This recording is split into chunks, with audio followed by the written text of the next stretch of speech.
We've gone ahead and done some great videos on the front flower beds of the B&B. I think it's time to go ahead and do something with the backyard. Now, we've got a nice overcast day, which is kind of a gardener's dream because we can get outside and we can comfortably work in the gardens and don't have to worry about being overcome by the heat a little bit. So we're going to start with some of the flower beds and potted up flowers that we've got back here, and I'd like to show you what's starting to develop. So we're going to start with these nice little flower beds that we've got back in here. Same type of grasses that we've had in the front flower beds, petunias and the impatiens. Doing very well, but I have noticed we've got to stay on top of the watering with the impatiens and petunias when it is hot, because those flowers sure kind of get beat up. So we have one like this, and then we've got a second one like this, and then we've got a third one, and these are all sitting in front of the garage. Now we do have the gladiolos that I planted in the spring to kind of give some more color to it, and they're opening up very nicely now, and it's a kind of a nice deep purple. So we've kind of gone ahead and kept babied these because they are really hitting some sun exposure, and you got to be on top of it for probably once or twice a day and doing some really good watering. Now we're going to head over to this one flower bed here.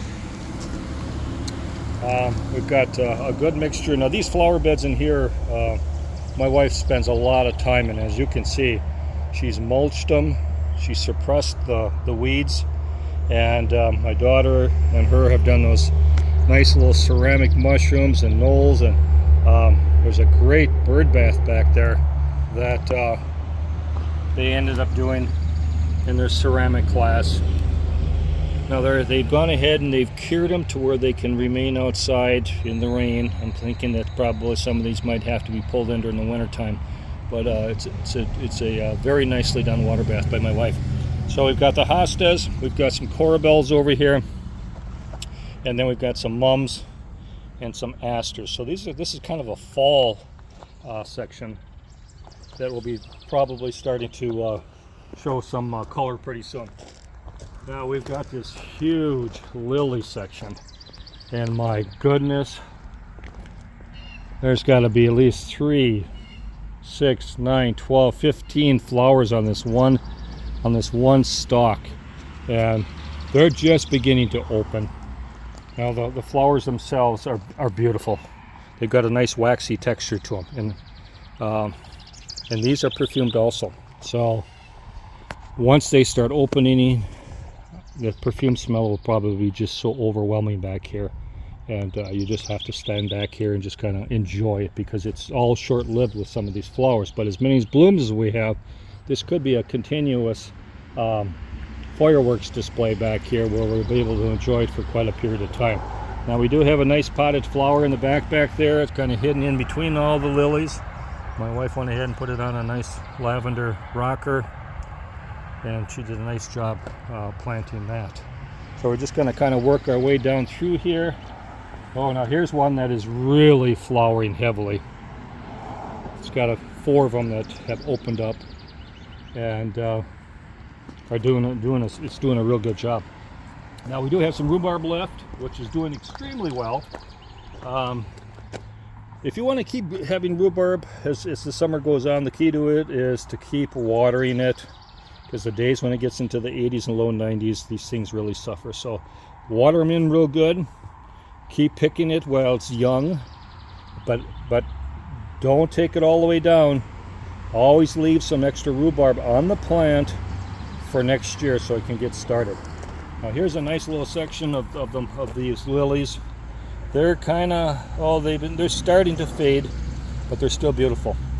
Now we do have a section over here of gladiolas that are starting to bud out. They're kind of hard to see, but here they are, and they're spiking out here right now. And my wife went ahead and she put all these flower arrangements together, nice arrangements of colors, and she's got the imagination to use an all water. Well, it's kind of like a little washing machine, I'm thinking. An old one without the washer part of it. And then she went ahead, she used an old sprinkling can down there with a little bumblebee kind of buzzing around. He's in there and he's helping pollinate everything that's going on. And she made a nice arrangement in this one here. Look at, oh my gosh, it pumps water and everything. How can you beat that? And then we got a nice arrangement of flowers over here. This one here, we got to get the water turned on so that we can get water into the flower pot. But boy, look at the imagination here behind all this. And then I did make a video of this and I just have to show it again. These cucumbers are flowing over incredibly. Now the rooster kind of likes it because the rooster is kind of shaded by the leaves of the cucumber plant, and I think he's enjoying it. It's kind of like a nice little umbrella for him. And then it's unbelievable. I just don't know what more to say because I didn't expect this to do as well as it is, and it might be the thing that I'm going to do from year to year. Then we went ahead and we put some potted flowers in along the side of it to draw more bees in. Nice arrangement down here. We've got an arrangement along the side, and it might be all these flowers are bringing in all these little pollinators, and I think that might be the key to the success of these cucumbers. And then my wife and my daughter went ahead, they made this nice little arrangement, this little gazing ball. It's a gazing ball, Maddie? Okay, it's a gazing ball that they ended up making. And there's some colored mushrooms back there. We got a little chicken that visits every once in a while. And nice arrangement of flowers here. And we got a nice big size mushroom. And then we got some mums over here that are doing very well.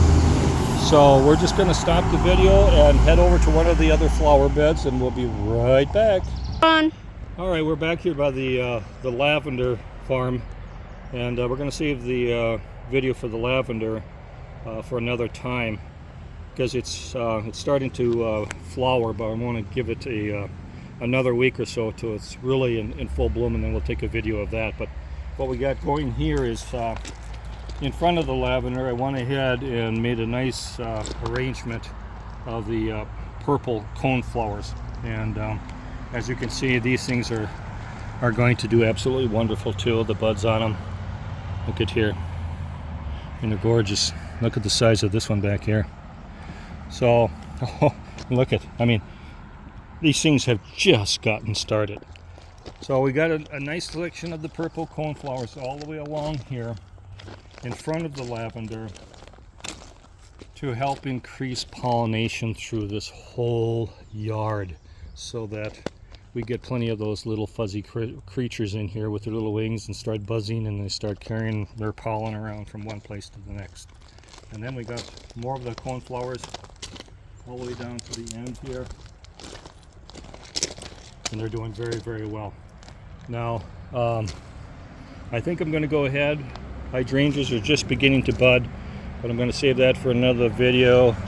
They're looking wonderful. So from Northeast Iowa, home of our B&B, hey, give me a thumbs up if you enjoyed the content. I think everything's beginning to look nice. There's one thing that we enjoy really here in the upper Midwest, is that when we get the chance for go outside and start enjoying the garden and the outdoor activities and, you know, Mother Nature in itself, we enjoy our flowers, our gardens, our vegetable gardens, and it's very short-lived up here.